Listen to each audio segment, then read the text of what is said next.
Composing Gloves here. Today we're checking out SM Exoscope. And you'll notice it's already broken my stuff.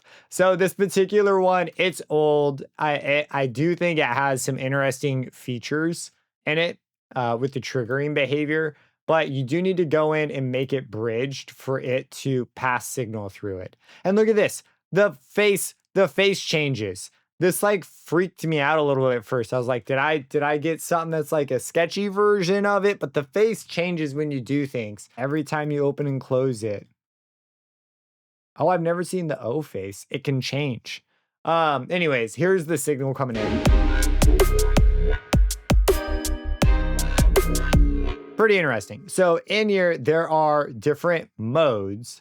And this line here, it looks like a vertical zoom. By the way, this VST is ancient. I think it was released in 2003 or 5. It's really old. And if you move this, it actually controls the trigger. It's not a zoom.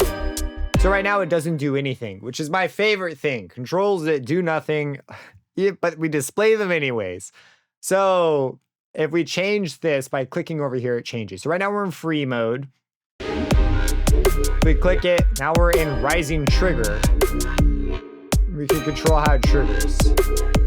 Now, it shows some interesting things that I think is actually useful for understanding how some of these digital scopes kind of do what they do. It's basically just a big list of numbers, and when it passes the threshold going up, it restarts drawing. This one's kind of odd in that it clears everything, and it continually restarts drawing, leading to only when the trigger triggers a lot, it never gets very far. See that? So there are options for controlling the internal trigger speed. What we care about is this re-trigger threshold. Re-trigger threshold, it basically says, I believe this is like actually an amount of time.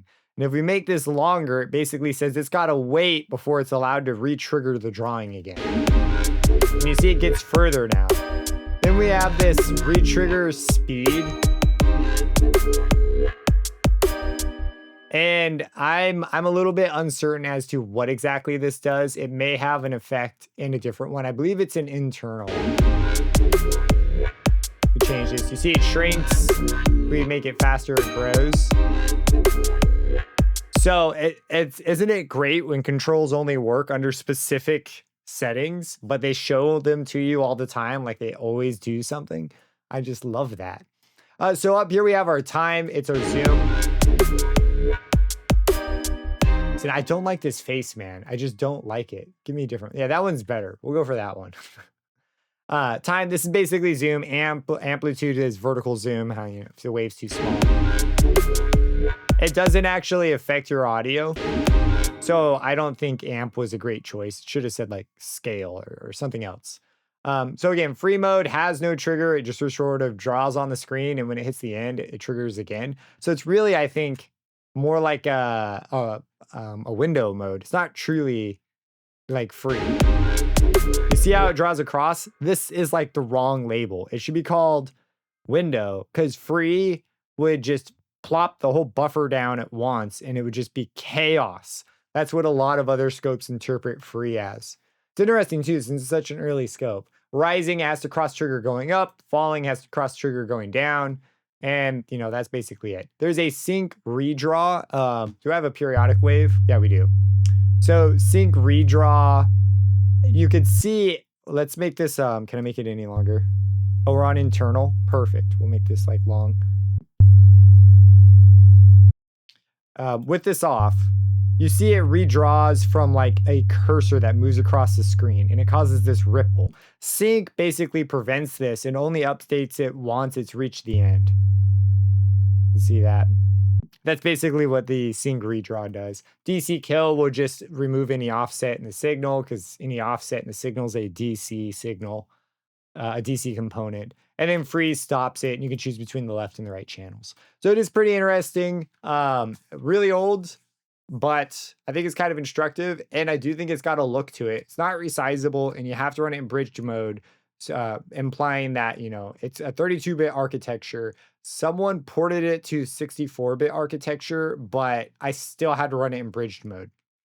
So it didn't work, I guess, for my particular system. So the original site where you could get this is now gone, but all the stuff, there's various forums that have the plugins available from like random websites, but this person tried making it 64-bit. So this is pretty cool. So you could come here for this. I'll have a link down in the description for it. So let me know what you think down below. I do think it's pretty cool. Is it the one I'd pick? Probably not. There are other options that are going to be more useful, but I do think it's kind of crazy that this has a more extensive trigger section than most other scopes. This one can, out of the box, pretty easily handle these harder signals I give it. Like, that's not half bad. We come in. That looks pretty freaking good. You know how many scopes can't do that? They just flip out. And so the internal mode is like really well done. Signalizer has a similar deal, but I find it, you can get it to look good, but it's sometimes a dance with the window option in that particular scope, where this one, it tends to just do what it can. And it's partially, it's linked to how it chooses to draw across the screen. And complete a full cycle. Some of these though, look at that. They just sit so beautifully right away. That's nice. Let me know what you think of this down below. Subscribe and hit that bell icon for future videos, and have a blessed day.